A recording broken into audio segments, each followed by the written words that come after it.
नरगिस दत्त बॉलीवुड का एक ऐसा नाम जिसने भारतीय फिल्मों में अपने अभिनय से एक अमिट छाप छोड़ी। नरगिस दत्त का जन्म 1 जून 1929 को कलकत्ता यानी कि ब्रिटिश भारत के बंगाल प्रेसिडेंसी में एक पंजाबी मुस्लिम परिवार में फातिमा रशीद के रूप में हुआ था। उनके पिता अब्दुल रशीद मोहन चंद्र उत्तम चंद्र मूल रूप से रावलपिंडी के एक धनी ब्राह्मण उत्तराधिकारी थे, जिन्होंने हिंदू धर्म से इस्लाम धर्म अपना लिया था। उनकी मां जद्दनबाई हुसैन थी, जो बनारस में हिंदू ब्राह्मण मूल के पंजाबी मुस्लिम परिवार में पैदा हुई थी, जो आगे चलकर इस्लाम में परिवर्तित हो गए थे। जद्दन एक हिंदुस्तानी शास्त्रीय संगीत गायिका थी, जो भारतीय सिनेमा के शुरुआती अग्रदूतों में से एक बन गईं। उन्होंने नरगिस को उस समय भारत में पनप रही फिल्म संस्कृति से परिचित कराया। फातिमा यानी कि नरगिस ने अपनी पहली फिल्म 1935 में 6 साल की उम्र में तलाशे हक में एक छोटा सा रोल, जिसे बेबी नरगिस के नाम से जाना जाता है, से शुरुआत किया था। इसके बाद उनकी सभी फिल्मों में उन्हें नरगिस के नाम से ही दिखाया गया। आगे चलकर उनका नाम नरगिस हो गया। अपनी पहली फिल्म के बाद नरगिस कई फिल्मों में नजर आईं। 1943 में 14 साल की उम्र में वह महबूब खान की फिल्म तकदीर में मोतीलाल के साथ नजर आईं। यह फिल्म बॉक्स ऑफिस पर सफल रही और यह एक बेहतरीन शुरुआत था। तकदीर के बाद नरगिस ने 1944 की फिल्म अनबन में अभिनय किया, जिसके बाद नरगिस 1945 की पीरियड ड्रामा हुमायूं में नजर आईं, जिनमें उनके साथ अभिनेता अशोक कुमार थे। इसके बाद पौराणिक फिल्म रामायण में भी अभिनय किया। 1948 में उन्होंने राज कपूर के साथ अपना पहला सहयोग नाटक किया, जिसमें उन्होंने एक बेघर महिला का किरदार निभाया, जो अभिनेत्री बन जाती है। फिल्म ज्यादा बड़ी सफल नहीं रही और बॉक्स ऑफिस पर औसत कारोबार किया। हालांकि यह 1 दर्जन से अधिक फिल्मों में से पहली थी जिसमें राज कपूर और नरगिस एक साथ दिखाई दिए। जिसके बाद उन्होंने बेहद सफल त्रासदी फिल्म मेला में भी अभिनय किया।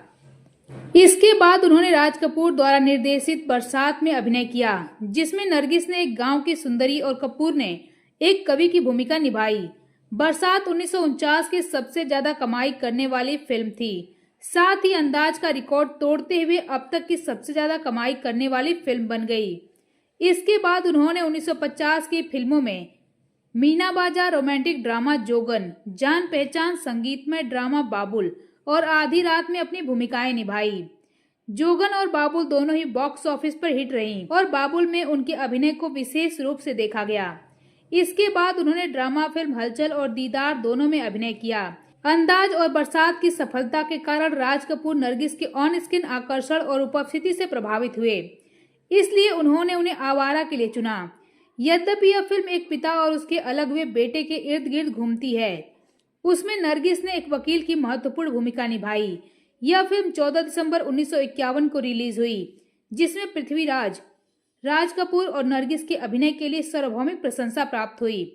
न केवल भारत में बल्कि यह फिल्म विदेश में भी ब्लॉकबस्टर रही, जिससे नरगिस और राज कपूर संयुक्त राज्य अमेरिका जैसे देशों में जाने माने सितारे बन गए और इस फिल्म ने बरसात का रिकॉर्ड तोड़ते हुए अब तक की सबसे ज्यादा कमाई करने वाली फिल्म बन गई। नरगिस ने राज कपूर की सामाजिक ड्रामा श्री 420 के साथ अपने कैरियर को पुनर्जीवित किया। फिल्म में नरगिस ने एक स्कूल शिक्षिका की भूमिका निभाई। यह राज कपूर के निर्देशन में नरगिस की आखिरी फिल्म थी। नरगिस का अभिनेता राज कपूर के साथ लंबे समय तक रिश्ता रहा, जो फिल्म आवारा और श्री 420 में उनके सहकलाकार थे। राज कपूर शादीशुदा थे और उनके बच्चे भी थे। जब उन्होंने अपनी पत्नी को तलाक देने से इनकार कर दिया, तो नरगिस ने अपने 9 साल के लंबे रिश्ते को खत्म कर दिया। नरगिस ने 11 मार्च 1958 को अभिनेता सुनील दत्त से विवाह किया, जो पंजाबी हिंदू थे। अपनी शादी से पहले नरगिस ने हिंदू धर्म अपना लिया और अपना नाम निर्मला दत्त रखा। सुनील दत्त ने मदर इंडिया के सेट पर आग से उनकी जान बचाई थी, जिसके बाद से दोनों में पहचान हुई और ये रिश्ता आगे बढ़ गया। शादी के बाद उनके 3 बच्चे हुए, संजय दत्त, नम्रता दत्त और प्रिया दत्त। संजय दत्त एक सफल फिल्म अभिनेता बने। नम्रता ने अभिनेता कुमार गौरव से शादी की, वहीं प्रिया एक राजनीतिज्ञ और लोकसभा सदस्य बनी। अपने पति के साथ नरगिस ने अजंता कला संस्कृति मंडल का गठन किया, जिसमें उस समय के कई प्रमुख अभिनेता और गायक शामिल थे और सीमा पर भारतीय सैनिकों का मनोरंजन करने के लिए सुदूर सीमांत क्षेत्रों में प्रदर्शन किया करते थे। 1971 में बांग्लादेश की मुक्ति संग्राम के बाद यह ढाका में प्रदर्शन करने वाला पहला मंडली था।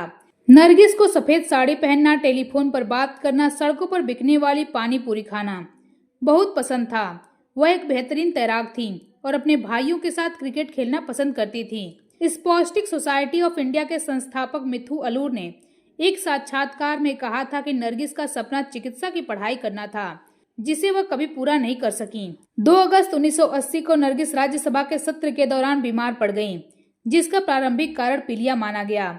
उन्हें घर ले जाया गया और बॉम्बे के बीच कैंडी अस्पताल में भर्ती कराया गया। 15 दिनों के परीक्षण के बाद 1980 में उन्हें अग्न्याशय के कैंसर का पता चला और न्यूयॉर्क शहर के memorial Sloan Kettering cancer centre में इस बीमारी का इलाज कराया गया। भारत लौटने पर उनकी हालत बिगड़ गई और उन्हें बीच कैंडी अस्पताल में वापस से भर्ती कराया गया।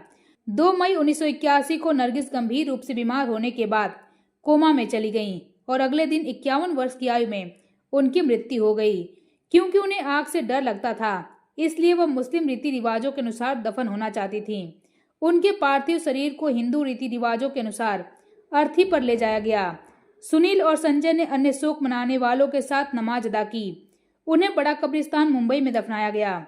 7 मई 1981 को उनके बेटे की पहली फिल्म रॉकी के प्रीमियर पर उनके लिए एक सीट खाली रखी गई।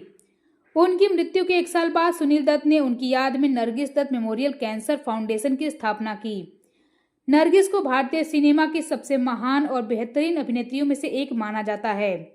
नरगिस वास्तव में जश्न मनाने वाली अग्रणी महिला थीं। साल 2022 में उन्हें आउटलुक इंडिया की 75वीं सर्वश्रेष्ठ बॉलीवुड अभिनेत्रियों की सूची में रखा गया। वह 1950 के दशक की सबसे अधिक भुगतान पाने वाली अभिनेत्रियों में से भी एक थीं। नरगिस 1948 से 1957 तक बॉक्स ऑफिस इंडिया की शीर्ष अभिनेत्रियों की सूची में दिखाई दी।